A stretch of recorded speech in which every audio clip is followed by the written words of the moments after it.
Welcome to the Surly Horns podcast. This is season 2, episode 10, and we had a change of schedule, but we have a fill-in. RGBIII, how you doing today? I'm great, man.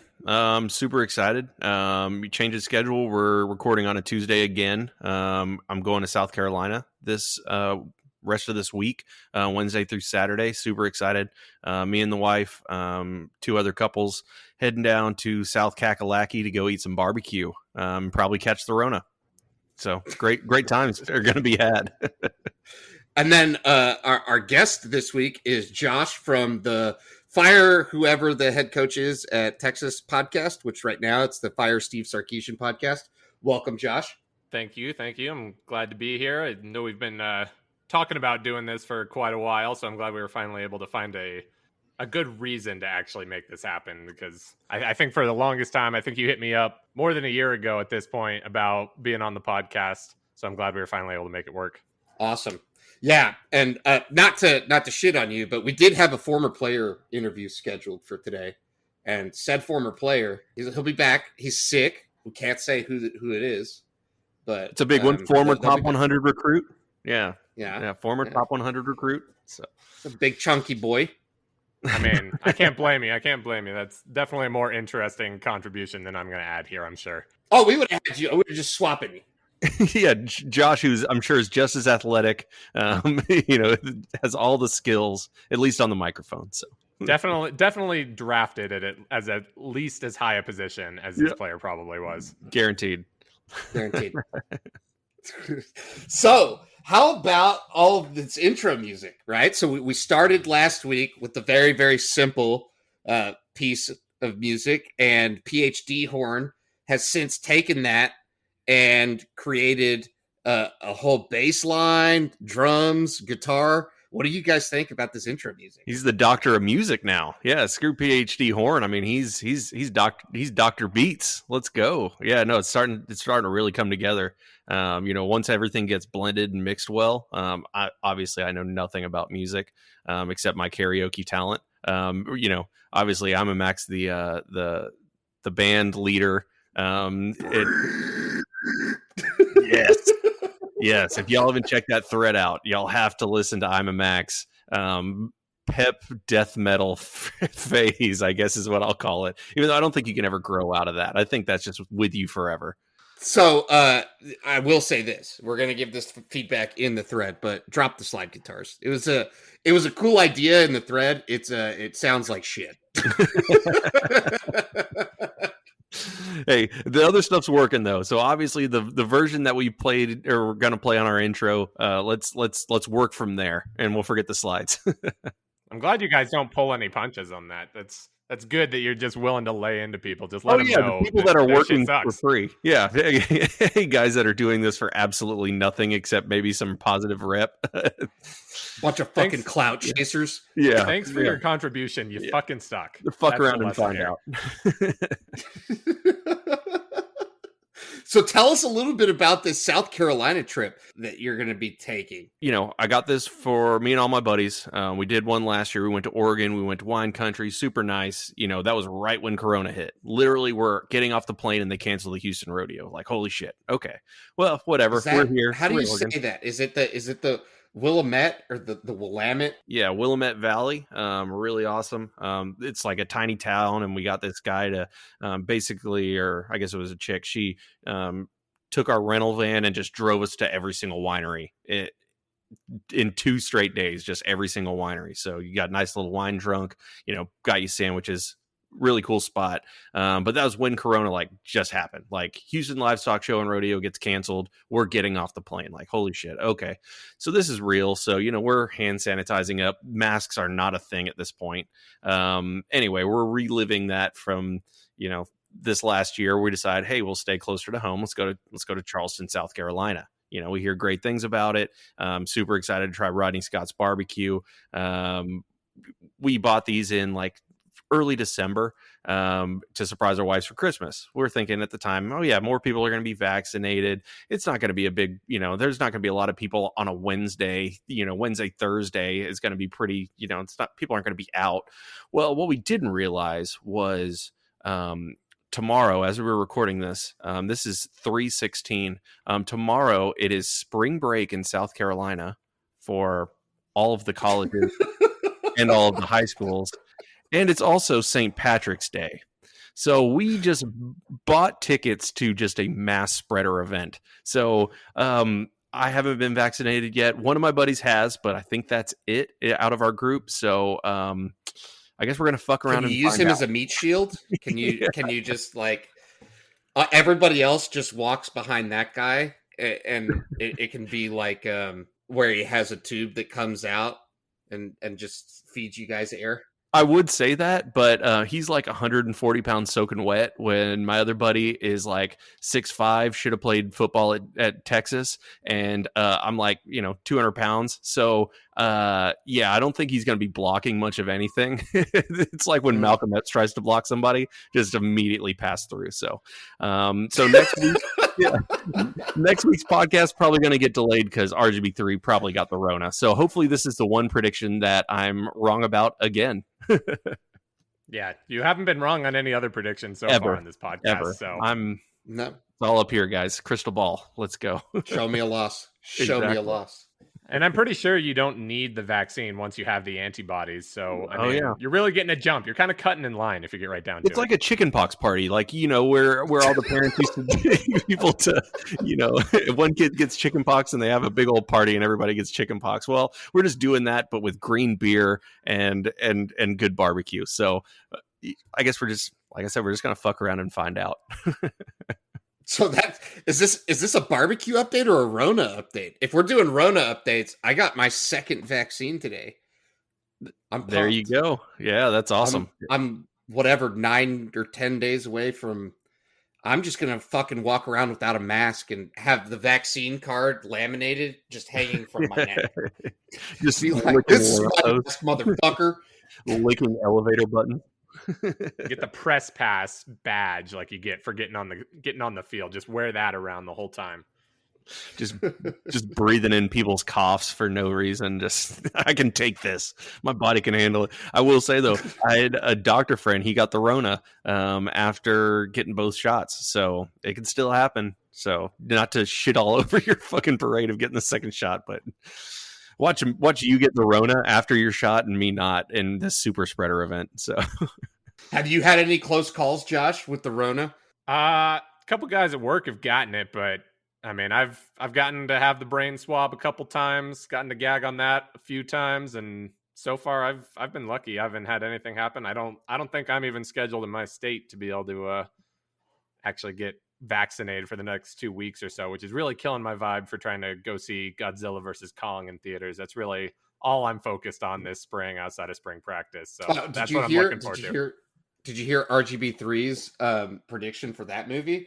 Since he's always right. I said the whole movie. And if I'm right, I mean, I'm just good for the rest of the year. What was the prediction? I got to hear it. The entire script. I mean, if we're going to go over the entire script again. So Godzilla versus Kong, that's how they're building it up. So Godzilla, he's starting to attack people. Oh no. Godzilla's starting to attack people. What's going on? This is unlike him. He was defending America or the world or whatever, and humans. We better get King Kong to fight his ass. They get King Kong, Godzilla. They're fighting it out. Turns out they're not mad at each other. They're not going to end up fighting each other. Godzilla was pissed because they created Mecha Godzilla. And so that's why he's mad at all the people. And so Godzilla and Kong team up and fight Mecha Godzilla at the end. And just pay me my money. I mean, that's what the script is. I wrote it. I came up with it. There's nothing else that could possibly happen in that movie besides them both teaming up to fight Mecha Godzilla. It's gonna happen. That's the only way it can go. That's the only way. Yeah, I'm with you 100%. Because there can't be a winner. That's the biggest thing. There can't be a winner. It's the same thing as when you had Alien versus Predator, where you had it was Freddy versus Jason. There's never a winner. They never want to deem like, oh, this one beat this one.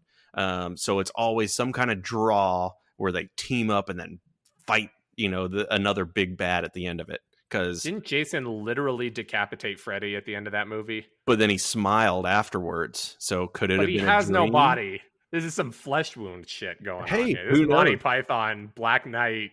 just, he might just take a big old nibble out of his neck or something. Who knows? Either way, that's how it always ends up. And I don't think I've ever seen that movie, but I remember he like smiled at the end. He was still alive somehow. I don't know.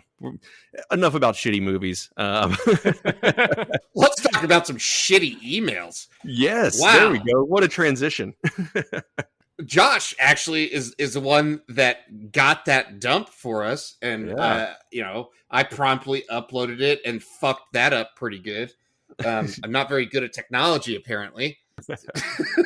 I mean, you just programmed the site. Why would you need to have any technological aptitude for that? Yeah, and it's a podcast, so if y'all have a problem with the editing, you know who to blame, and it's not me. But yeah, thank you, FOIA. Thank you, Freedom of Information Act. Here we are with just a bunch of racist shit. Not to be confused with FUPA, which is fat upper pussy area. Yeah, I did learn that this whole thing basically started off as fuck it. I'm going to try and figure out how to request all of this information from the university. And it turns out it's really fucking easy. They have a webpage and everything for it. But I think the biggest thing that I took away from it is that if it's this easy here, all the state schools have to be this easy. So needless to say, there will be a follow-up episode coming with all the emails that Texas A&M donors sent in for that Sol Ross statue, because there's no way that there wasn't some shitty stuff in there. I'm not letting Texas Tribune only lay into the University of Texas and have Aggie get off scot-free. Once we get it. So not only are we going to talk about that on the podcast, I'm going to write an article on Surly Horns that we're going to post it, and we're going to blast it everywhere. It is going to be blasted everywhere because that's what they deserve at this point. I want Texas Tribune to be quoting us next time. Because, a lot of these emails, there was a lot of bad stuff in there. To be expected. We already saw a lot of bad stuff in the original article. There wasn't that much bad stuff. I would say it's like 1 out of every 4 or 5 was, borderline. 1 out of every 10 was really fucking bad. And then the other, 4 or 5 was stupid as hell. It was dorky as hell, them rewriting the fucking some fucking straight up spam. I guess they just included a lot of the spam emails. People I wonder like, hey, can you promote my site? It's almost like they knew the story was going to break, and they were like, yo, shout out, check out my fucking SoundCloud, bro. Yeah, they were hitting them with those follow-up tweets, like, as long as you guys are here, need you to back me up on this. Yeah, there's a lot of garbage in there. There is a lot of fucked up shit. Made it really easy to see how the Texas Tribune could write the article that they wrote.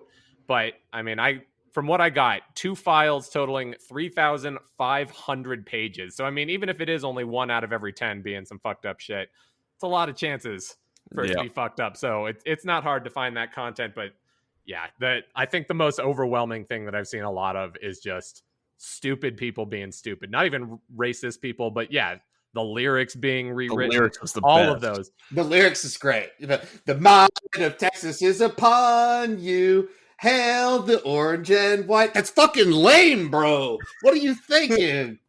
It's all terrible. That's Aggie stuff right there. That's full bore Aggie. It would be Aggie if there was like Nair, like without the V, where you just like for Nair. Yeah, I mean, at this point, anyone who suggests rewriting the song, it like if you want to replace the Eyes of Texas, I don't really give a fuck if you want to replace it or not. But you can't write some new shit because it doesn't matter. I don't care if you get the greatest songwriter of all time to write a fucking song. It's going to sound like dog shit after you've got this much history behind the Eyes of Texas. If you're going to replace it, you just go for some other garbage song that was written back in like the 40s or something that everyone forgot and be like, oh yeah, this has been around for forever. It's been decades. It's going to be racist after. So, but no, that's the thing is since we all forgot about it, no one wrote anything down about this other piece of shit tune we wrote back there. But at least it sounds sort of old. So sounds traditional. You mean you don't want to hear the skies of Texas are above you all the live long day? The skies of Texas are above you, welcoming you to stay. I'm just going to put her shit on blast. Aurelia Stromberg, I'm sure you listened to the podcast, and that was terrible. Do better. Do better, but keep trying. Yeah, but do better. And send it to us. Yeah. Also, if you need to get on Surly Horns, you guys are still looking for lyrics for your intro, right? Yep, that's true. She's your girl right there. She's got them for you right there. Oh man. I mean, I wonder if she was like one of those songwriters for the Grammy Award winners that we just saw. Did you watch the Grammys? I know we don't have it on our list of things to talk about. I did not watch the Grammys, but I Nope. did hear a few middle-aged to later in age white women talking about it. And they were like, "Did you see Cardi B with the wet God. ass pussy?"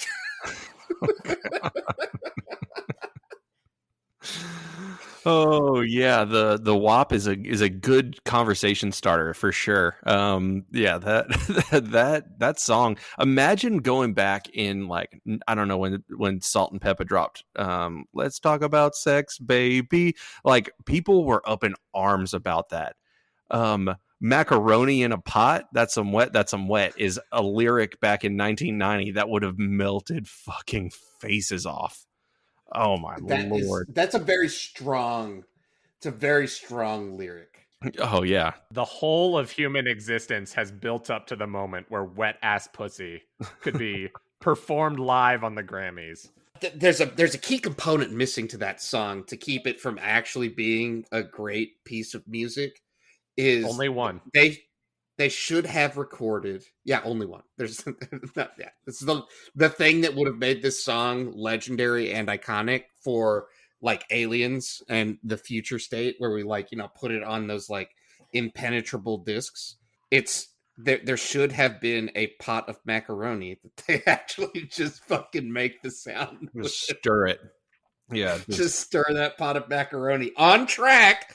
And every time you perform the fucking song live, you have to have a thing of mac and cheese that you stir in the mic and then throw it in the crowd. Speaking of stirring the pot, some people's shit got put on blast in that thread. Oh man, people's degrees, people's workplaces, people's promotmywebsite.com, which looks like it was built Chris on like Osborne. Hey, Chris Osborne, you forum. fucking piece of shit. Congratulations. This is the fucking internet, bro. You fucking emailed a public university with some racist ass shit. Welcome to the fucking internet, bro. Like, all you have to do is just not say racist shit in a public forum. Like, all you have to do is just not do that with your name attached. And, you know, my favorite part is like they like to put their degrees behind in their email signatures. Like, man, my Bachelor of Arts in geology is really going to mean a lot to Jay Hartzell whenever he finally reads this shit. This is what's going to really bring it all home. No. I learned about rocks at UT, so I think you can trust me. There's a lot of good ones in here, and I really like how absolutely random the redacting is in these emails. There are people whose phone numbers got left in here that are ripe for another like I'm in hydraulics situation. That's what's coming. So I love the dissenters, the naysayers in the thread that are like, I don't get it. This fucking thread sucks. Why did you do this? What are you doing? And it's like, do you not understand? The Texas Tribune wrote a fucking hit piece, and it was a really shitty thing to do because they wrote this hit piece about these emails that now everybody wants to read. And, you know, Josh was smart enough to ask for because they're fucking public domain, and put these people's shit on blast, right? Don't let the problem with racists is putting their shit on blast. It's not okay to be fucking racist.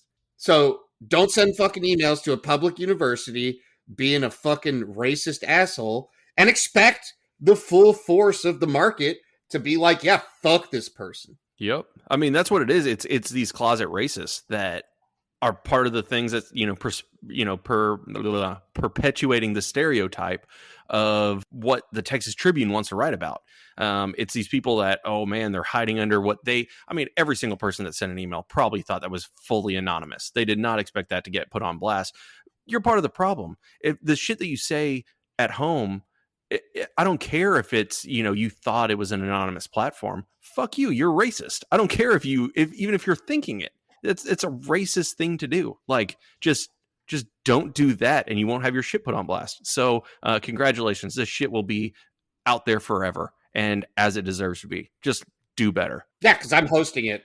It's amazing how much of this information it turns out you can just find if you just go, hey, can you tell me who the racists are? And they're like, yeah, here's 3,500 pages of them. Like, go to town, have fun looking. It's not hard to find you people.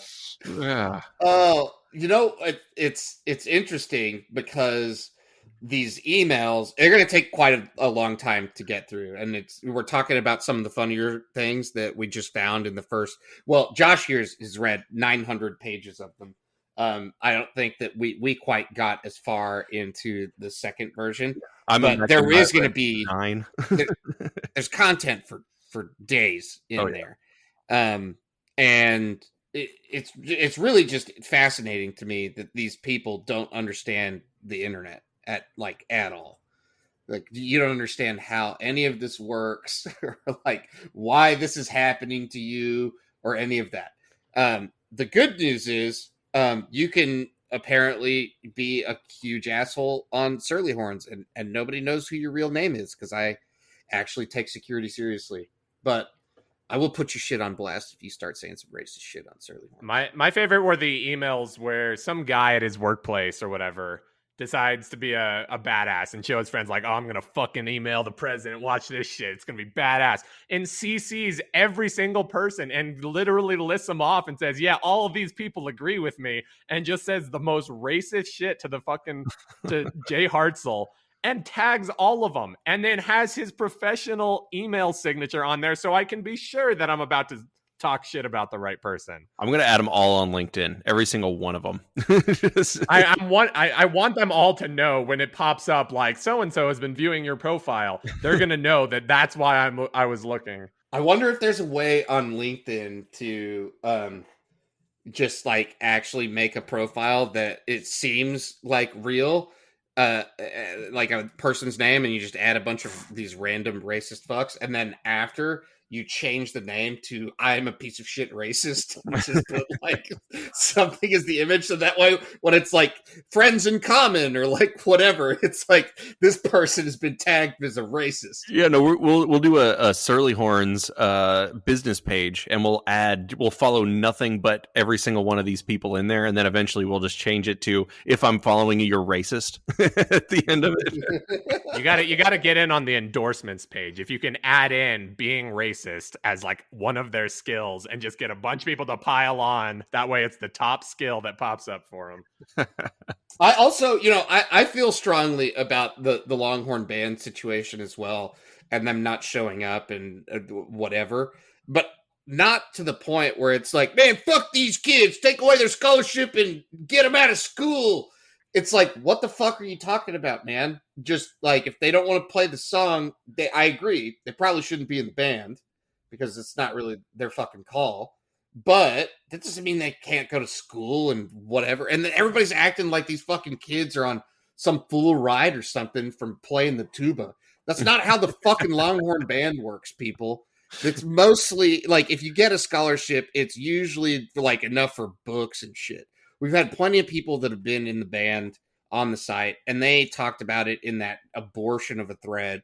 And I know nobody's going to go back and read those comments, but it really is just shitty to go and blame this whole Eyes of Texas thing on the Longhorn band. And these people that write these emails are just out of their fucking minds. I mean, if they didn't want to be the target of this, they wouldn't have accepted literally hundreds of dollars worth of scholarship opportunities to play piccolo for the Longhorn band.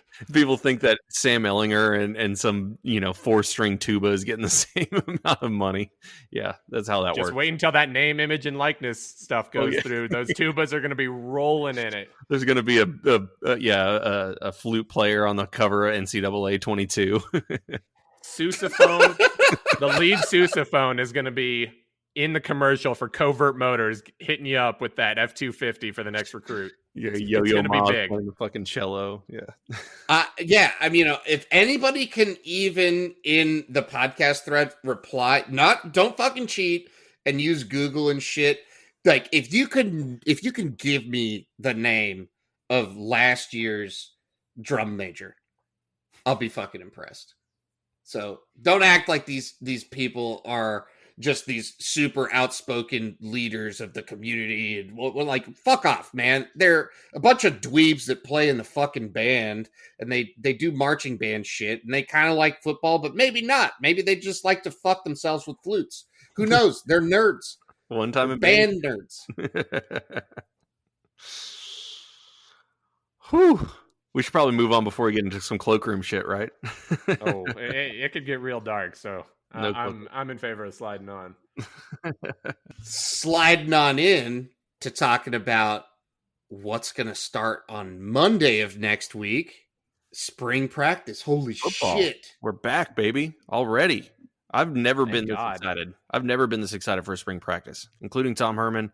It's God, it's going to feel like it's when you smoke like 4 cigars the night before, and then you finally brush your teeth and drink a bunch of mouthwash and drink a gallon of water. Just how refreshing it's going to be to see competence and non-assholery playing football. And that happens starting Monday. I can't wait. The last time I can even actually remember giving a fuck or paying attention to spring games or spring practice or spring anything at all was the transitional year where Shane Buechele was fighting for QB1. And I remember going to the orange and white game and being like, man, this kid can fucking throw the ball. This guy's going to end up starting. And then he did, and that was awesome. And I was super stoked about that because there hadn't been a guy that looked that good in a really long time. But then, once Sam kind of took the reins, it was unexciting. There was nothing that I was particularly excited to see from the spring practice. And part of that, I guess, is just Tom Herman. Part of that is maybe that, Charlie Strong just sucked and wasn't innovative at all. I really want to see some of this explosiveness that they've been working on from the strength and conditioning program and see how that translates to some of the players that we saw last year. Are they leaner? Are they meaner? Are they starting to get a little bit faster from just, the 3 months of workouts that they've had with this new staff? And I'm pretty excited to just see the new scheming and everything and how the players respond to it. I mean, it all comes down for spring practice. I think without a quarterback battle, things are just boring. I don't care if it's Tom Herman. I don't care if it's Charlie Strong. If you don't have an actual quarterback battle, no one gives a shit about spring practice. I don't care if every other position on the roster turned over. No one gives a shit unless the quarterback is up for grabs. And that's what it is this year. Yeah, it's splitting sides. I think it's kind of nice to divide the fan base a little bit until, things get really into the thick of it. I mean, shit, we are still debating Sims versus Applewhite 25 years later. So, I think it's going to be good for the team. It's going to be fun to watch. I'm sure there's going to be a lot of 995er reports come out, who's leading and who's doing what.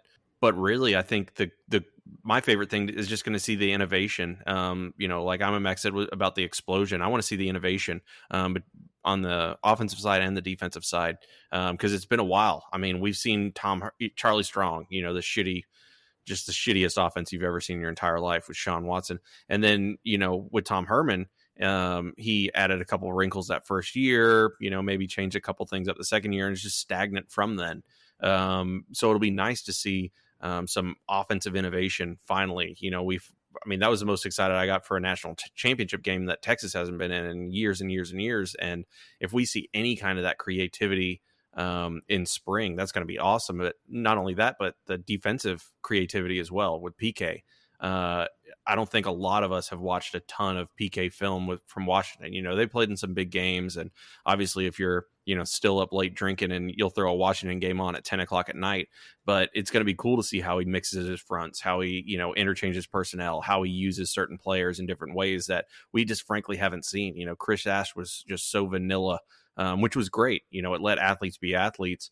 And then Todd Orlando, when he came, he kind of, put a jolt in the program, especially after guys like fucking Vance Bedford, but then he got stagnant. So it'll be interesting to see a guy that's lasted, I think it's like 10 years at Washington, coming up with new innovative play styles, how he's going to adapt to not only the Big 12, but a Steve Sarkisian offense. If there's ever going to be a test against our defense, it's going to be in practice. Well, and we're going to get to see how true the rumors were about Tom Herman favoring some of the older guys and letting them play over people that were actually outperforming them in practice. One thing that was pretty notorious and really obvious, it's fucking look at Bijan Robinson. Yep. Why the fuck was that guy not RB1 the whole year? Well, you knew from game one that guy was fucking RB1. What the fuck is Keontae still doing out there? And I get it, Keontae's a senior. He's been here a while. You recruited him. You helped develop. Like, fuck off. He's not the best fucking running back. Put the best player in the position. And I think we may see some of these young guys that didn't get the playing time that they deserved. I mean, Jake Smith, what the fuck? Where was Jake Smith all year? Like, I want to see what happens and what players are really getting the bulk of these snaps after the coaches have gotten a really good look at these guys. Cade Brewer versus Jared Wiley. I mean, that's the only example you need. Cade Brewer is below average at best. And Jared Wiley looks like I think he's going to be a top 3 round tight end. I think he has the physical tools to do that. And it's just about just getting him out there, and stop letting Kai Money take snaps over guys like even it's not even guys that, it's Kai Money over Avante Woodard, who was a top, 150 recruit. Seeing those natural athletes, they just played their favorites so much. Brennan Schooler, I think he can be a great special teams guy, but getting 30 snaps a game at wide receiver, no, thank you. There's enough talent in Texas that you do not need to play Brennan Schooler and Kai Money at all. Yeah, I mean, it was a good story against UTEP to see Kai Money get in there and get a score, but after the 5th or 6th time, what the fuck? It is the second quarter against Tech. Why is Kai Money out there? You're running screenplays with him. You're running screenplays with him either blocking or catching the ball. What are you doing? No. Get it into Brennan Eagle's hands. Get it into Jake Smith's hands. Get it into Josh Moore's hands, who was underutilized. It's crazy. It's Joshua Moore. Joshua Moore. By Joshua. Yeah. It's crazy. But yeah, so we got position battle. So I know I'm a Mac and myself. We both favored Card in the quarterback battle. Who you got, Josh? I mean, I do like Card. I think it's going to be very interesting just with Steve Sarkisian's past is much more focused on the guy who's more comfortable in the pocket and not a lot of mobility. But from everything we've heard from the previous coaching staff, from postmortems about the previous coaching staff, is they fucking loved Hudson Card's arm. Yeah. They did. And if he simultaneously has the better arm and that just absurd agility and athleticism that we saw flashes of in his limited garbage time snaps in a couple games last year, I think that's what really adds that intrigue is there's not the one guy who's the better pocket passer or the guy who's just the better athlete. Is on paper and from what we've heard behind the scenes, it sounds like Card is the better guy, but it's also at the same time what you saw from Casey in the Alamo Bowl makes it hard to just be like, well, how can Card be better than that already? Is he better than that already? His ceiling is insane. Yeah. So I think at some point next year, we're going to be talking about why didn't Tom Herman look at least sitting Sam Ehlinger when he was injured and playing one of these guys, because I think either way we go, they'll be fine. I favor Card. I think he has a little more athleticism to him. And I think he has a little bit more of that it factor, I guess. But I mean, Casey Thompson, I went back and rewatched the Alamo Bowl the other day, and there's one throw where he had a defender in his face. He pump faked, stepped to his right, and threw an absolute dime that I don't think I ever saw in 4 years of Sam Ehlinger. But at the same token, Hudson Card had a play where he was so athletic that they're running an option play, and I thought he was for sure on the ground, and he pitches it behind him. But he's got small hands, dude. He does have small hands. So I do, that's a legitimate concern. You do have to worry. I mean, the kid's 19 years old. And he does have supposedly has small hands, but he's also slighter than Casey. You're not going to see in Sark's offense a bunch of Sam Ehlinger quarterback power 30 times a game. But, these guys still are going to be running it behind a young offensive line. So at some point, you do have to think, who should start that first game. You might think about starting Casey Thompson just because, hey, let the offensive line adapt. Thompson's also probably more likely to transfer out if he doesn't win the starting gig. which I think should be a big factor because behind him it's Cole Lord and Charles Wright. That's it.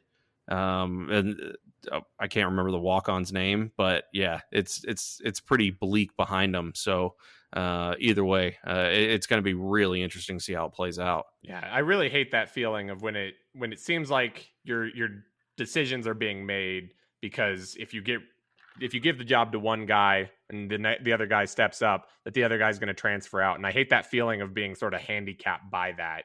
At the same time, I think there's a legitimate argument to be made. Casey has obviously had a ton more time, even just in practice, where you'd hope maybe the game has slowed down more for him. And I don't think there's anyone who would argue that Card's ceiling is not immensely higher than Casey Thompson. It's just whether or not Casey Thompson is there right now. Is Casey Thompson at his ceiling and Card is still trying to get there? I think Card ends up in his career being the better player, but at this point, I fully expect Casey Thompson to be the guy out there for the first. I honestly think, Steve Sarkisian's walking into an incredible situation where it's great to have these two young quarterbacks who look like they're going to be both incredible, whether they both end up starting half and half, whether they share snaps, whatever it is.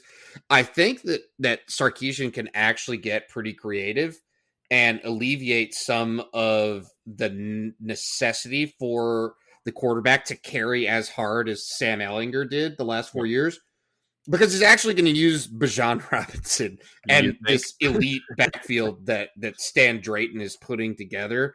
And these strength and conditioning guys are going to really get into shape to run. And so that, I think, is actually going to open up, at least for this season. I think you can feasibly see both of those guys getting substantial game time so that he can make a real decision for next year. Yeah. But that's just my opinion. Yeah, no, I'm fully with you. Especially, you got to think too. So one thing I think that benefits Casey Thompson a lot is with Sark coming in. He said before, I wouldn't go to a school that didn't have a quarterback in place, and obviously you saw the Alamo Bowl. So I think in the back of his mind, he might already be thinking Casey Thompson.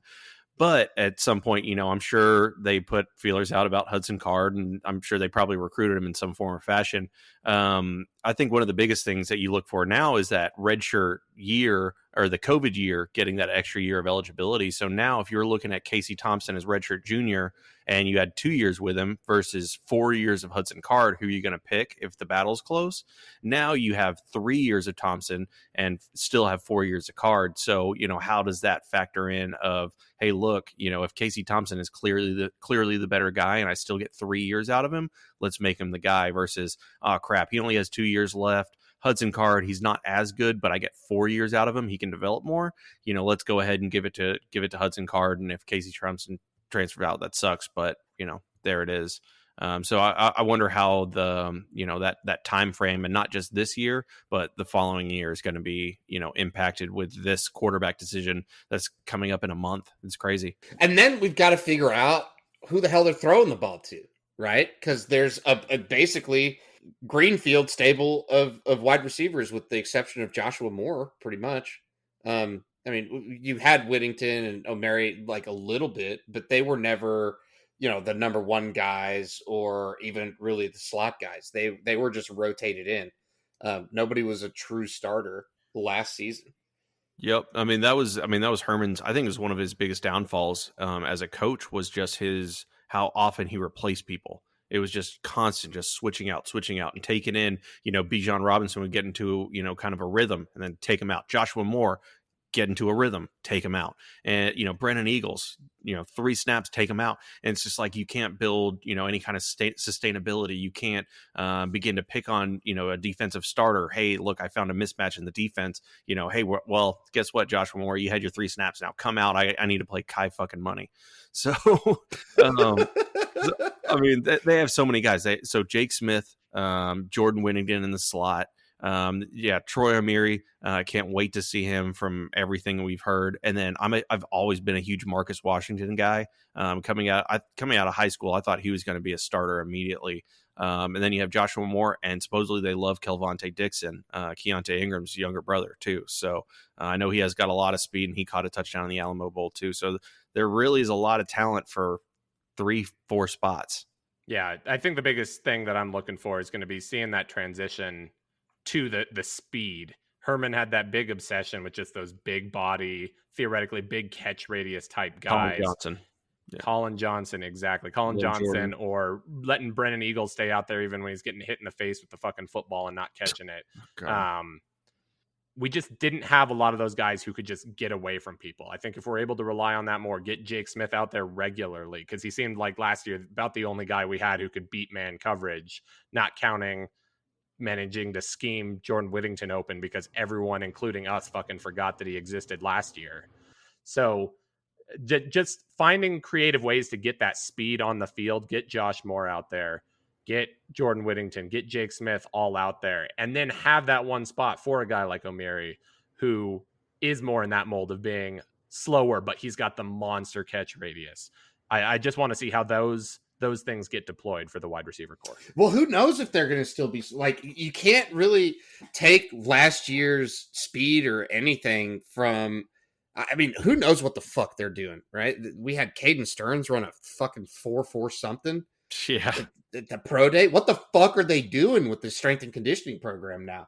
I mean, they must be doing something way different, unless they've been working out on their own or something. No, like that. I mean, I think that's what Torrey Beckton's been teaching is explosiveness over Yancey McKnight was teaching bulk, power. So I'll take explosion, especially in the Big 12. We're not going against Kansas State every single game where it's, we need power. We want to be the strongest. It's like, hey, let's all gas, no brakes. Let's be the fastest, baby. And, a guy like Jake Smith, who, Gatorade Player of the Year, like speed for days, coming out of Arizona. And then now you're using him on just crappy 3-yard dump offs that you're just like, hey, go make it happen, bitch boy. Like it's being able to scheme those guys. So you mentioned O'Meary, where it's like, have that one big guy. Well, now you have 3 speed guys and 1 big guy. You can use that speed to create mismatches and to scheme a big guy open instead of having 3 big guys. And okay, well, there's the speed guy. I got to cover him, press him at the line of scrimmage, and the other guys, they can't beat man coverage. So, we don't really have anything to worry about. We'll press them all and we'll be fine. It really is just come down to scheme and then being able to fit your personnel and feeding the studs like we just keep bringing up and over. It's just feed Bijan, Joshua Moore. If you're on a tear like he sometimes got, if O'Meary is what they've been hyping up in fall camp, and if Jake Smith lives up to his talent, they're your starters. I mean, that's it. Put O'Meary and Josh Moore on the outside and then Jake Smith in the slot. Boom. Happens. And just throw for fucking yards. Yeah, let Jordan Whittington throw some, some kind of Jalen Waddle shit. Maybe now that he's not focusing so much on being a bodybuilder like his brother, maybe he's focusing more on his explosion. Maybe his core muscles start to like not just deteriorate like an 80-year-old fucking grandpa. I mean, just it's not that hard. Just let the guy do a bunch of yoga exercise, run his 4.40, and just catch fucking balls for days. Let's go. Now, maybe these offensive linemen won't have rubber bands for knees. That would be nice. or Herb Hand teaching them how to just not block a stunt to save their life. That would be nice. Yeah. I mean, I'm pretty sure if I see us pick up a stunt in game 1, I'm probably going to come right. Oh, there. yeah. That's it. Just turn the rest of the game. I don't care if it's just Louisiana. I'm tapped out. I need like a month. Oh, just Sam Ellinger running for his fucking life every play. And I think it's one thing that, they're a youthful squad, I guess. Especially you're looking at 2, maybe 3 redshirt freshmen starting. That's probably not ideal. But at the same time, you do have the opportunity for growth with an actual coach. If you told me you had 3 redshirt freshmen starting under Herb Hand, oh my God, just Carter Thompson, which one survives is going to be the question. But now you can talk about, okay, Kyle Flood might actually be able to teach these guys. And some of these guys started to look good at the end of the year. Carriage, Jake Majors, I think might be a 4 or 5 year starter at center, which is awesome. So, I mean, yeah, well, there's a ton of talent. It's just utilizing it in the right way. Please, God, one time in my And life. I think it's very telling, given the caliber of O-line coach that we know Kyle Flood is, that all of our pursuits that we hear about in the transfer portal are guys on the defensive side of the ball. We're not talking about bringing in an offensive lineman. That tells me that Kyle Flood's liking what he's got in that stable there. And maybe it's just Kool-Aid talking, but that to me feels like good news. For sure. I mean, I'd so agree with that sentiment. yeah, For left sure. left to right, who do y'all have? Left tackle. Who's starting game one at left tackle? I think it's Karich. Yeah, I think it's Karich as well. Yeah. I mean, yeah, and then you have a redshirt freshman starting at left tackle game one. I mean, that's kind of crazy. I mean, the only other person I could think of might be Jones. I know they like Hookfin at tackle, and Christian Jones. He's new to football. I mean, he was a soccer player until his junior year of high school. So him starting in the Big 12 basically the entire season last year was a feat in itself. But I think Karich, even though he might have some shorter arms, that might be more of a guard. But people are saying the same thing about Connor Williams and Sam Cosmi. And if we get play at left tackle like those guys did, we're set for the next 4 years. Yeah, I'm not too worried about where those guys might profile ideally at the next level. I'm all about what we can do with them here. Yep. If Connor Williams is a guard in the NFL, if he's a great left tackle for us, that's all I care about. For sure. So if Karich's arms are a little short and it's going to make him a third round guy instead of a first round tackle, big deal. I was like, our offensive line performed. That's all that matters to me. I mean, really, if they can just make holes and pass protect slightly, I mean, any better, because last year there was absolutely none. No. Fine. Right. And I don't even know that you need crazy freak athletes to make that happen. That was very clearly scheme and technique that were just trash. A lot of it. I mean, last year's line is going to be more talented than this year's line, at least in terms of experience and maybe overall talent. I mean, jury's still out. But I mean, so you're losing Cosme, right? And you look at what happened in his pro day. We didn't even talk about pro day. We fucked that up. So, yeah, we'll have to hit that next time. They talked about how good his footwork was, and that's natural talent, right? A big man that can move feet and do the things and keep their balance like that. That's not really taught. 36 reps. Yeah. What's that? He repped like 36 times, 225, 36 times on the bench or something stupid. Yeah, he did. He's got them stubby little arms. That's what it is. But other than that, I mean, it's really just about developing your big guys into explosiveness, and when they need to push off for the blocks on the pass protection, that's what they do, and when they need to make holes and drive people to the sides for the run plays, or pull some stunts, and all of that, I think, is going to be much, much better under this coaching staff. And also leveraging kind of the direction of the game and the flow of the game and the management of the game, instead of calling plays from a fucking binder on 3rd and 7 or whatever it is. It's going to be feeling out, okay, I know and I can see that the left side of my line is fucking atrocious. Let's not run to the left side. You just didn't see that kind of shit from Tom Herman. He just called plays like it was fucking Madden, and the players were just going to play at their top band performance every single play. And that's just bogus. Yeah, Roshan Johnson behind Denzel Okafor for 2 yards on first down. And then guess what? He's going to run him behind Junior Angelau on the left side for another 2. And then guess what, Sam? It's 3rd and 6. Do something. Just save us. Yeah, it's going to be the scheme like you talked about. And I think looking at the line, after left tackle, the left guard is, I think, pretty set. Junior Angelau is going to be the guy there. And then Jake Bagers at center. I think after what he did in the bowl game and against Kansas State, filling in for Derek Kerstetter, I think he's really kind of the future. I'm not going to get ahead of myself, but if you told me in 2 years he's the best player on the offensive line for Texas and a potential top 2 round pick, it wouldn't shock me. Just from watching him just in 2 games as a damn near true freshman, 18-year-old kid. So really, the only battles we have left are right guard and right tackle. Who do y'all got? I think at right tackle, really the question that comes up there is just how well Kerstetter bounces back. That's what I was going to say. I can't believe that you don't have Kerstetter as your starter there. I was pretty big drop off. Jones. So I think part of it is I mean, that's a serious injury. I mean, especially that late in the year.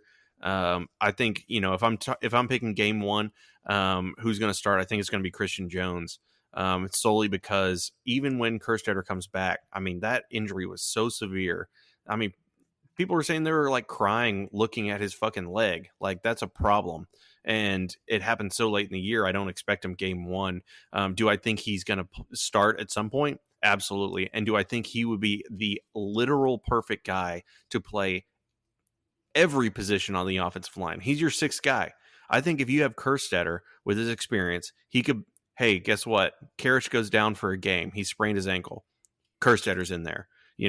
Angelau out of there. Boom. Kerstetter's in there. At some point he can fill in everywhere. And I think that's ultimately where his NFL future is going to be as well. Draft him in the 6th round and you train him at center, guard, and tackle. And he's just your 7th guy off the bench where, hey, this guy's down for a week. Who can we throw in? Get Kerstetter in there. Yeah. I mean, that all makes sense to me. I just can't. If he's fully healthy, I think he's 100% your starting right tackle. Could definitely see it. And I think, for sure. The only wrinkle that adds is then what to do with Christian Jones. Where is he compared to Karich if Kerstetter comes back? But I think it's sort of telling for the Kansas State game how much Karich played at left tackle even before Kerstetter goes down. Kerstetter slides over to tackle. Karich is in there, and you see a lot less of Christian Jones. And it's not until that injury hits that you see Christian Jones come back. So at least for Herb Hand, that was his look at it. Obviously, we're not going to get the same look with Kyle Flood, but just based on what we see there, I think that sort of installs what that pecking order is right off the bat. Yeah, could totally see it. And I think that's a good problem that you're running into, and it's a big problem that you're seeing for the first time, because I mean, we haven't even talked about Isaiah Hookfin, who most people said that if he didn't hurt his shoulder, he would be the number 2 best player on the offensive line behind Sam Cosmi. And they were trying him at guard, and supposedly the staff loves him at tackle. So at that point, you're talking about, is Hookfin going to unseat a Jones, a Kerstetter, or a Karich? Especially if he's fully healthy, which I'm totally here to see. I loved poaching him from Baylor during his recruitment because old Matt Rule got all butthurt about it.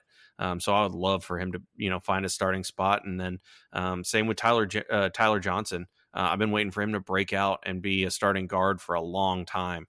And hopefully this year, or at least this spring, he shows something where he can develop into that. Who do you think we're going to see just play a lights out game that we weren't expecting in the spring game? Yeah. Who's breakout? I mean, I think even beyond the spring game, the last 2 staffs that we've had come in have had someone randomly just become a difference maker. You go into Charlie Strong's first season, suddenly Michael Thompson is a really good safety for us because they put fucking glasses on it. Or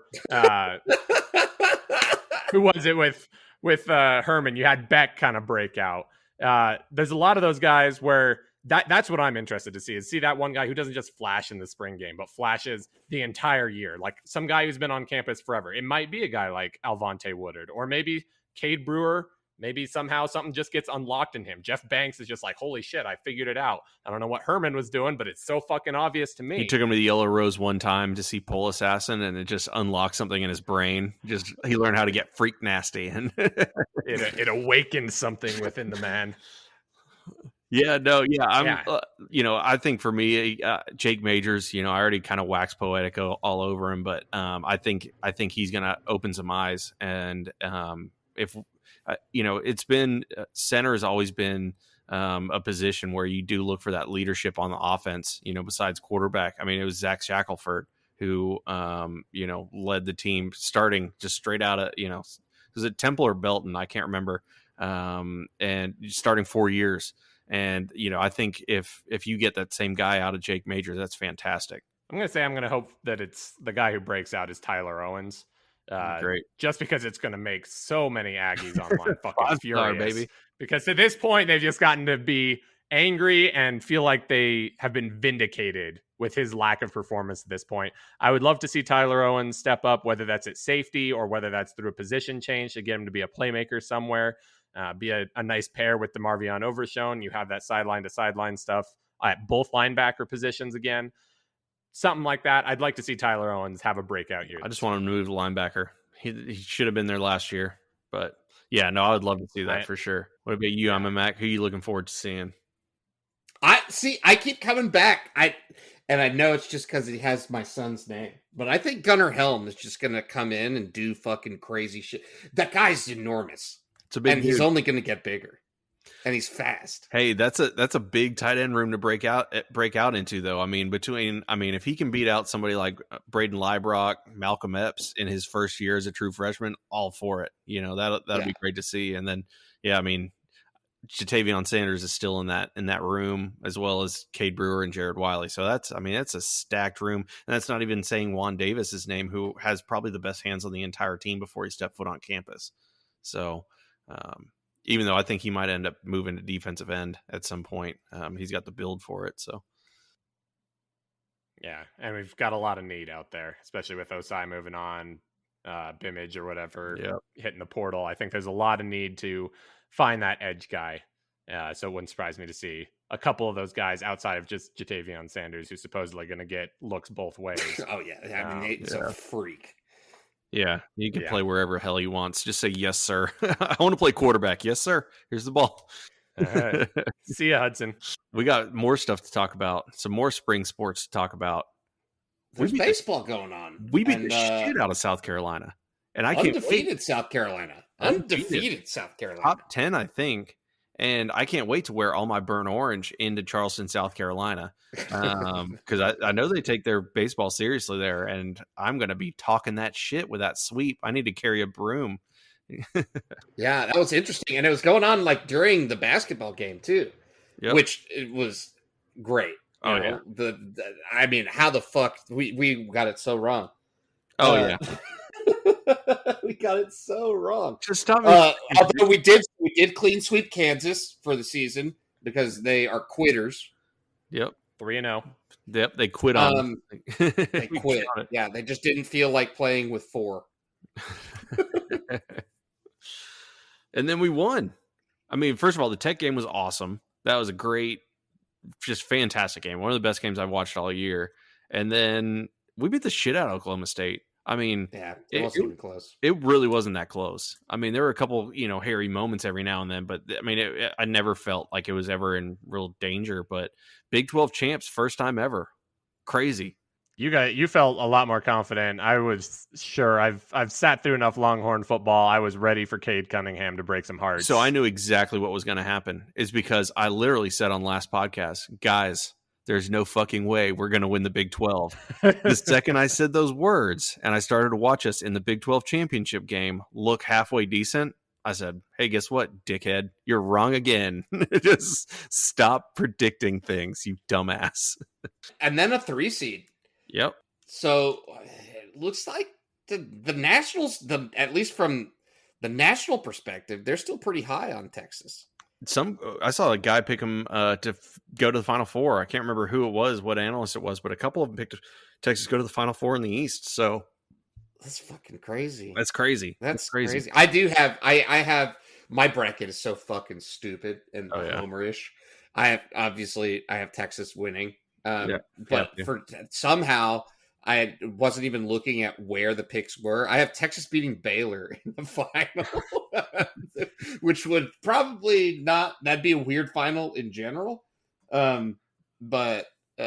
Texas getting to the final and the schools that they're going to have to get through, it's going to be a pretty rough go there. I'm not making a prediction, so you guys are welcome. Because if I say Sweet 16, it's not going to happen. We lose in the first round. If I say we're going to win it all, you know what? We're going to get the Rona before we even get there. Yeah. If I say we lose in the first round, we're probably going to win the national championship. You know what? I am going to make a prediction. We lose in the first round. Either way, I'm going to look like a fucking genius. So we either lose in the first round or we win it all. You know what's really fucked up? It's like, it's just, if the team gets COVID and can't go to the big dance, Shaka Smart definitely gets another year. Oh, Do you think Big 12 championship is guaranteed Oh, yeah. another year if he gets knocked out in round one? It's close. I don't know about round one. I think he's got to get out of the first round. If you lose to ACU, are you fucking fired? It's close. Hair and all. It's a discussion. Yeah, I think there's a good conversation. I think there's an argument online, but given the amount of money that we just threw at Sark, I would err on the side of, at this point, basically anything that happens is playing with house money, and Shaka's back next year. Yeah, I think so too. I think Shaka's back regardless after winning the Big 12 because you have enough to sell. I think that's the biggest thing with Shaka. Last year you barely had anything to sell. You got Greg Brown in the boat. You didn't really have anything else to be like, oh man, we're gonna be fucking great. Well, now you can be like, hey, look, we were a top 13 team. We won the Big 12. Things didn't go our way. We lost in the first round. It sucks, but shit happens in the tournament. That's an easy selling point to at least, recruitments and to the boosters as well. Like, hey, look, Big 12 champs, we're going to hang a fucking banner. So you sound really cunty and like winning is hard. Winning is hard. You sound a lot like a guy that says winning is hard. You know what? Predictions are hard. And I prove that every single week because I make a prediction every single week and I'm just wrong every single time. Show me a loss. It's hard, baby. Yeah, really the only thing that made me nervous looking at that bracket was as soon as I saw BYU sitting right above us in that 6th seed, I was like, it's just fucking destiny. Hey, like, if someone's going to take us out before the Sweet 16, I was like, for whatever reason, doesn't matter if we're significantly better, if we're significantly worse, doesn't matter. BYU is just always there, whether it's football, volleyball, stealing games from us in baseball. I am forever scarred by those couple years against BYU. So do you think the Church of Latter-day Saints God is better than the normal Christian God? And that's why? Or is that... I mean, I'm willing to just chalk it all up to the magic underwear and leave it there. I'm good with that. Taysom Hill's still running. I know that. Taysom Hill's just still running. Speaking of which, didn't he get $140 million from the Saints? Yeah, on his contract after 1 year or something. If you're signing that, you just got to sign like, hey, look, I'm going to sign with you guys. You can save whatever cap money, but I'm going to be the first $1 billion quarterback. Like, it's a 1 year, $4 million deal, but it's $1 billion the next year. So you have to avoid it.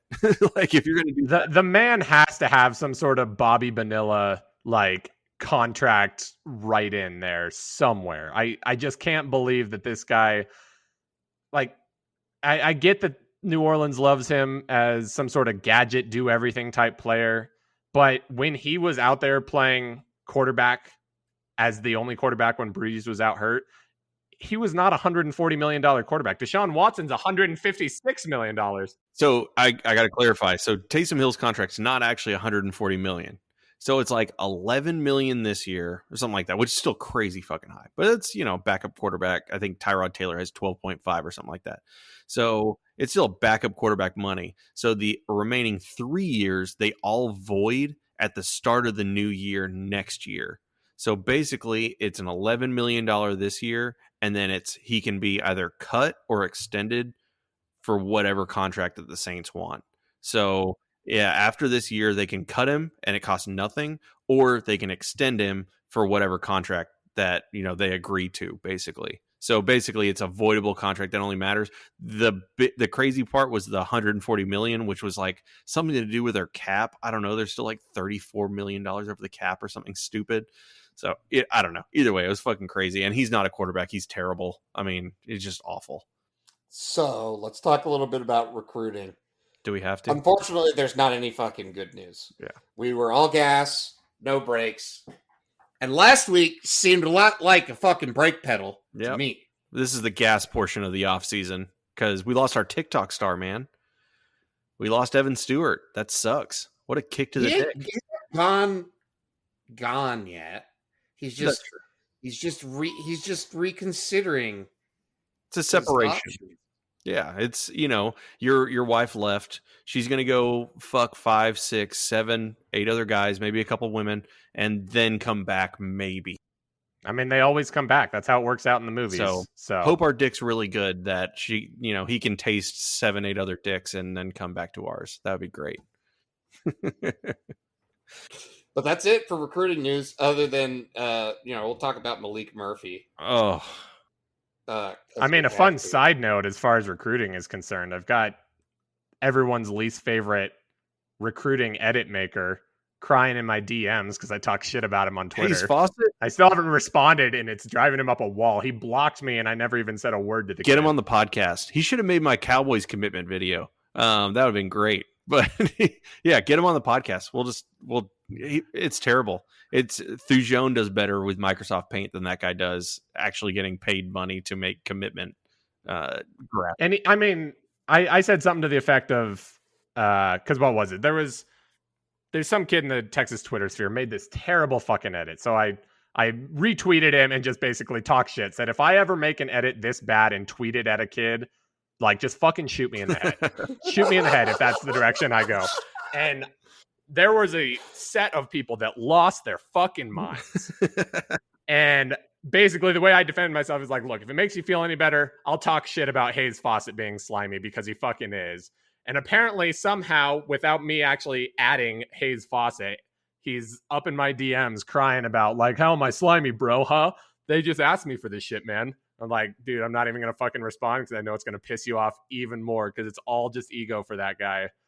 And oh my God. Yeah, that's basically one of the achievements that I'm writing down on my podcast resume. Just got ripped together by Fawcett. Some graphic designer that just DMs 16-year-old kids. Yeah. But yeah, we need to talk about Malik Murphy. While we're still on tangents, did you see that our good friend, the 5-star that got bought by A&M, got arrested? Oh, yeah. Earlier. Picked up for possession.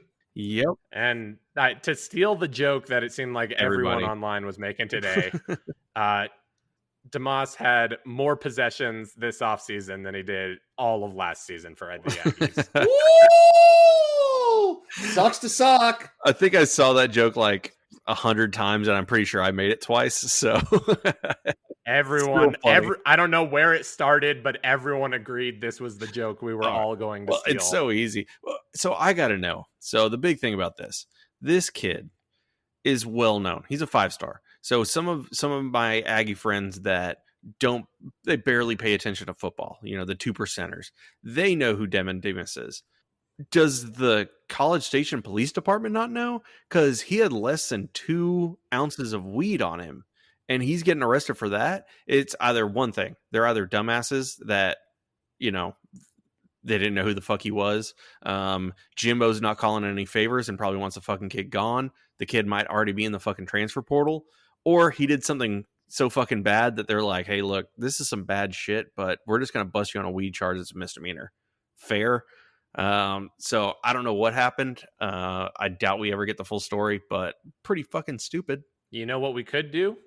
We could send in a Public Information Act request to Texas A&M University and find out exactly what happened. I want some cop body cam footage on this Demon Demas. Show me this arrest. I want the entire record, everything that was sent to Jimbo's email about this. Speaking of shitty film, yeah. Back onto Malik Murphy. Holy fuck, that was bad. Did you watch the whole thing, Josh? I know RGBIII you did. Yeah. I watched if you could call it a highlight video, that's what I watched. It was the every pass and run, and it did not exactly make me nearly as confident in being a cocky asshole about, we don't even fucking need Quinn Ewers anymore. Yeah, we need Quinn Ewers. Definitely was hardcore breaks. Baby, come back. That. Blame it all on me. Oh, Quinn, baby, we need you back. That was bad. It was really bad. It wasn't good. It wasn't good. I was talking about it with RGB3 earlier, and I was like, I started watching the highlight video, and I didn't know which team was which from a color perspective. And I saw one of these first passes, and it was like a great ball that was thrown to the receiver. And I was like, man, that's awesome. I'm so glad. And then I realized later, as I kept seeing more ducks being thrown, I was like, oh shit. That we should have recruited the other guy. We should have recruited the other quarterback. And then the sack that he took, you can't take a sack like that when you're fucking bigger than the offensive lineman. Yep. His offensive line, I mean, there were some human cubes in there, though. There was one guy wearing a girdle. There was another guy wearing some kind of smock. I mean, that offensive line was terrible. So I'm just going to forget this game. I'm going to drink enough to where I just forget this game and block it out of my mind and see what it looks like next week, because this was his first ever varsity game starting, and his offensive line's fucking trash. And I don't know if that other team's any good. I think they were ranked in the state, so maybe they're just really fucking good. Either way, I don't feel great about it. Like I said, Quinn, baby, come back. Let's go. Quinn Ewers as a baby played better fucking football than when I watched that video. Yeah. And I mean, I want to give Malik the benefit of the doubt. I mean, you got a weird season being in the spring instead of the fall. You got that rhythm all fucked up, first start. And through that highlight video, he had a couple decent throws, but it certainly wasn't anything where you're like, this is a bona fide 5-star kid. This wasn't even something where you're watching it going like, this might be like a low 4-star project. Like, this looks like a long-term, like, if this kid's willing to come to Texas, that's fine. But I think for most people, you're looking at it going, yeah, this is a 2 QB class for sure. I mean, Charles Wright has better film. That Cole Lord kid has better film. We are piling it on today, though. It's one game, but it was a bad fucking look. It was a bad fucking look. Let's, we should, I can't wait to see what he looks like next week. I have the pass or whatever where you can watch all the games, and I'm going to watch them all and see if he improves, because his footwork was shitty, his throwing motion was shitty. Let's just chalk it up to nerves, inexperience, bad offensive line, good competition. Let's see what it looks like. Either way, our staff's not just sitting there being blind to it all either. So I think, they're going to evaluate all their options. And I know for a fact Quinn Ewers is still out there and it's not dead yet. So let's see where it goes from there. It's not dead. Jalen Waddle's coming soon. Gary's coming. Brock Sean Myers, Gary's the next commit. Yeah, Brock Myers. They're all coming back home. Don't worry. I still have faith. All gas, no brakes. You know who's just ready and waiting? Oh God, Tathan Martell. Oh yeah, let's get Tathan. He's committed to Sark once. Yep, he's coming back. It's the fucking long game, boys. Yeah, sixth or seventh, or how old is that motherfucker now? Isn't he like 30? I don't know. I know he has a couple mortgages, and he's all in the same house. But yeah, he's got more kids that he doesn't know about than he has transfers, and he does not have very few transfers. I think this is his fifth or sixth. I don't know. We went over it in one podcast, and he has more crying training videos than I've ever seen any other human make. So that maybe that's what it takes. I don't know, but I know that there's a Sark tie there, and God.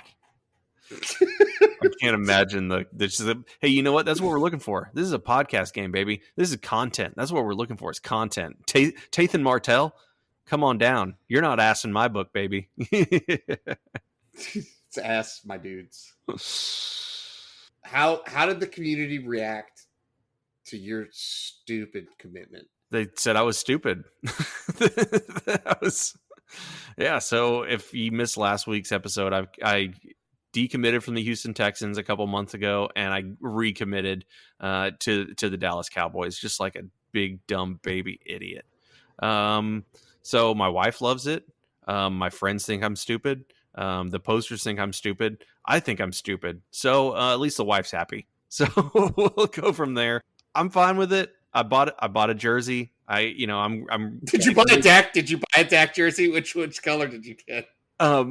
I bought a white Dak jersey, and then I bought a bunch of blue T-shirts. So a bunch of blue like star T-shirts. So a couple long sleeves, a couple regular. Got a polo. That's probably what I'm gonna rock, because I'm not really a jersey guy to begin with.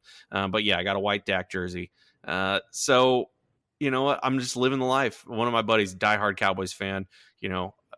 Never thought I'd be a Cowboys fan his entire life. He told me, he's like, dude, you are never going to be a Cowboys fan. I will never believe it. So I told him that I'm going to take you to Jerry World, and we're going to be shotgunning Miller High Lifes in the parking lot. And he said, if that's the case, I will believe that you're a Cowboys fan if you're shotgunning a Miller High Life in a Dak jersey. I think it needs some jean shorts. I think is what the normal Cowboys attire is. So maybe some jean shorts, a Dak jersey, and just shotgunning Miller High Lifes in a parking lot sounds like I'm going to fit right in. So you were having too much fun as a Texans fan. You're like, the only way I can take this down a notch is to become a Cowboys fan. I need to even it out. You were too happy. You needed more depression in your life. So I would see. I feel like a weight's been lifted off my shoulders, and I'm not going to get into the Jack Easterby saga again. I'm sure I'm a Max tired of hearing about that fucking charlatan preacher. That's the bane of my existence. That ruined a 20-year. I've got to get a soundboard where I've got the. But no, being a Texans fan for the past 20 years was level 4, or is it type 4 or level 4? Type 4 fun. I think Cowboys fan is going to be type 3 fun. And you know what? I'm here for type 3 because it's better than type 4. Either way, it's a lot better than type 4 fun. Yeah. I'd rather be. You know what? I would rather be stuck on I-35 in a fucking ice storm than be a Texans fan again. I'd rather be walking on I-35 in an ice storm than be a fucking Texans fan again. Fuck you, Bob or Cal McNair, you piece of fucking shit. Jack Easterby, piece of shit. Josh, do you have a pro team that you follow? Yeah. So for all the connections to Texas, it's actually the UT is basically the only Texas connection I have when it comes to sports. Everything else, grew up in Colorado my whole life, so it's basically Colorado straight through. Broncos, Rockies. And so I understand the charlatan preacher bullshit, incompetent franchise running deep in my bones as a baseball fan. Yeah, it's all Colorado. About the only one that's not Colorado is the Nuggets, and that's more because I'm just not a big NBA fan in general, more than anything against the Nuggets specifically. Holy shit. I got breaking news. Breaking news? Oh, yeah. For viewers? No, God, no. Oh. No. Oh. But don't care. But it's going on with the same theme. Deshaun Watson just tweeted something that off the fucking wall. Deshaun Watson said, as a result of a social media post by a publicity-seeking plaintiff's lawyer, I recently became aware of a lawsuit that has apparently been filed against me. I have not yet seen the complaint, but I know this. I have never treated any woman with anything other than the utmost respect. The plaintiff's lawyer claims that this isn't about money, but before filing suit, he made a baseless 6-figure settlement demand, which I quickly rejected. Unlike him, this isn't about money for me. It's about clearing my name, and I look forward to doing that. Holy shit. So now they're trying to fucking frame him? It's probably Jack Easterby.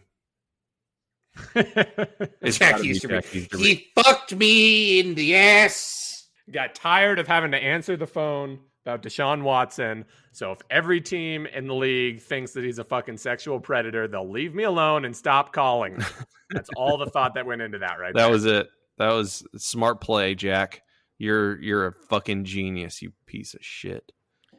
Making the University of Tennessee look like a bunch of geniuses. God. All right, let's reach into the mailbag and wrap up the show. So we've got an awesome question from the mailbag for this time. It is your favorite fast food restaurant and what your order is from said restaurant. The order can also just be your favorite fast food item, and then that can trump your favorite fast food restaurant. So they don't have to be mutually exclusive. Yeah. Josh, what you got? So I'm going to go with one that's probably going to be unfamiliar to anyone who's not in the Colorado area. Favorite fast food restaurant. I don't eat a ton of fast food, but when I do, typically going for Illegal Pete's. Sounds like a dispensary. So it's unfortunately not a dispensary, though they do have a habit of being more or less immediately next door to one. But they're kind of in that Chipotle vein where it's got that build your own burrito, watch them build it right in front of you type of thing. But the big thing that Illegal Pete's has going for it is they do green chili and they smother their burritos. So I go chicken burrito, and then I get that Colorado style, which is half and half smothered in green chili and queso. Nice.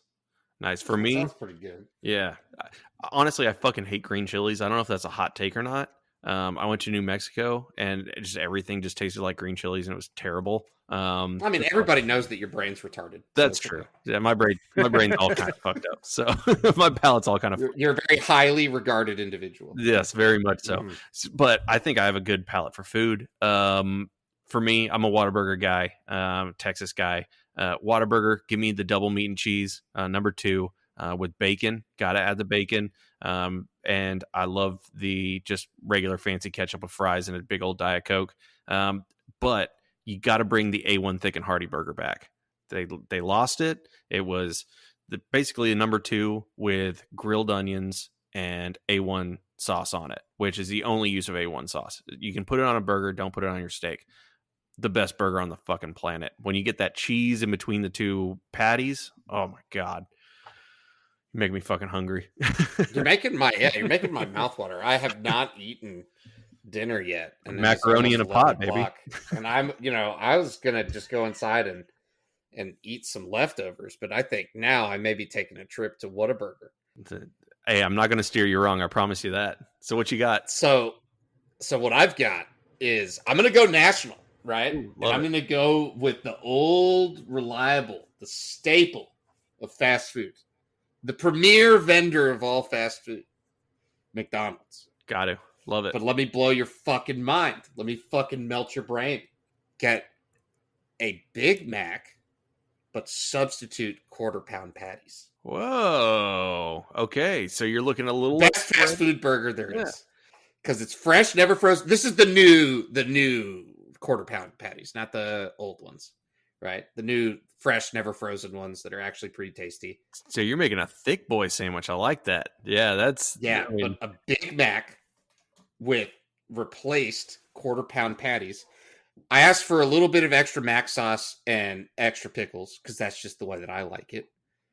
And you're already super custom, and so McDonald's hates custom, so you may as well just fucking pile it on at that point. They're spitting. They're already spitting in your food, so you might as well get everything else to wash it out. And so I get one of those, and you have to wash it down like immediately with a hot and spicy with pickles. Oh yeah, the hot and spicy. It's like a tandem thing. But that's an excellent fast food order. Oh, that's great. I love Taco Bell. Right. Oh yeah. I love Taco Bell. But there is no superior order at Taco Bell because it doesn't. They're all just called different things. It's all the same food. Tortilla with meat, cheese, and vegetables. Yeah. Whether or not the tortilla is a little crunchier makes no difference. It literally all tastes the same in your mouth after like 6 chews. Yeah. And it all comes out the same too. It does. Yeah, well, I'm going to spin off from, you mentioned McDonald's, which is easily my favorite fast food fry. When those bitches are hot and salty, what do y'all got? Favorite fast food fry? Oh, French fries? Yeah, French fry. Yeah, I love the McDonald's fries. Whataburger's great as well. You know, when they get cold, they're kind of shitty. McDonald's is like superior to Whataburger for sure. Oh, for sure. I like really thin fries. That's kind of like why I like McDonald's fries. Yep. But P. Terry's fries, if you ask them to fry them extra, are unreal. They're just so good. Because you can't get past the like super organic potato thing that they're doing. That's what In-N-Out But just getting them extra crispy. I had it In-N-Out one time, and that was one time too many. Their fries are inedible because it's like the fancy potato, and it's all thick, and then they barely fucking fry them. It tastes like eating a raw potato. It's terrible. I mean, as far as I'm concerned for fries, if I'm going for just your sort of standard fry, I do like. It might just be because they give it to you in mass fucking quantity at Five Guys, but that's my go-to there. But the only thing I'd like to throw in there is I wish more restaurants would sort of embrace Chick-fil-A's waffle fries. Yeah. Because the texture of a waffle fry, I think, is superior to every other type of fry. But it could be better than what Chick-fil-A delivers. Yeah, I'm a shoestring guy. Like some shoestring potatoes. Like if you ever eaten at Freddy's Steak Burgers, they make a. Oh, dude, I love Freddy's. Yeah, dude, Freddy's. Their fries are incredible. Those small ones, a lot of salt on them, a lot of crisp. Yeah, but yeah, I'm with you. The Cajun fries at Five Guys also fantastic. And yeah, I'm a big waffle fry guy as well. But sometimes Chick-fil-A, they fuck them up. Sometimes they're just a vessel for the sauce. because they're cold, they're soggy at the bottom. They're just okay. They're average to me. I'm a big fan of chili cheese tater tots from Sonic. Oh, while yeah. we're talking about potato products. Now we're talking. Yeah, we could do another hour on just tater tots and fries at this point. Like y'all got me going at this point. You know, we could do best, worst, top 5, bottom 5. I mean, I think it was right about the Super Bowl. It might have been from you guys talking about it at Pluckers.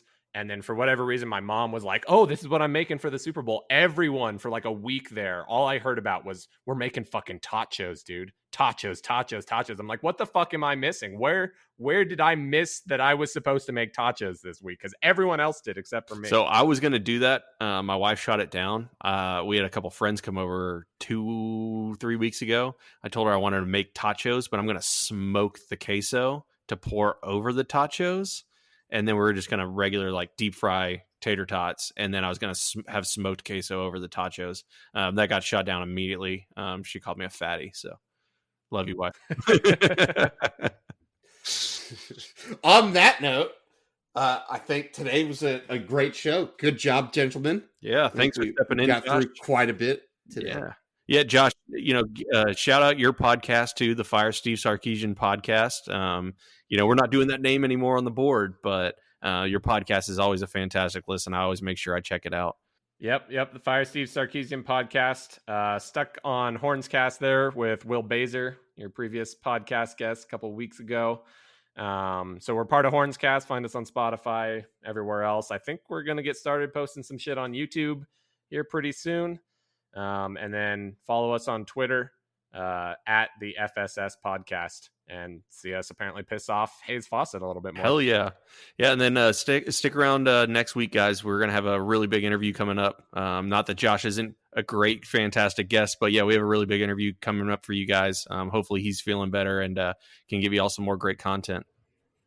If you could, and I will leave you with this thought. If you could ask a former player from one of the last 2 coaches any question, then a serious one, not just a serious like a troll fucking question, something like that serious will get us another player on later. Immediately. You can't piss them off and have them hang up. Put those in the podcast or the mailbag thread. We do have a lot of questions that we're going to ask, but we should at least bring 1, maybe 2 from the community. For sure. And say, we're not, this isn't us. This is the dickhead on the internet, an anonymous guy who has an avatar of a clown fucking a monkey.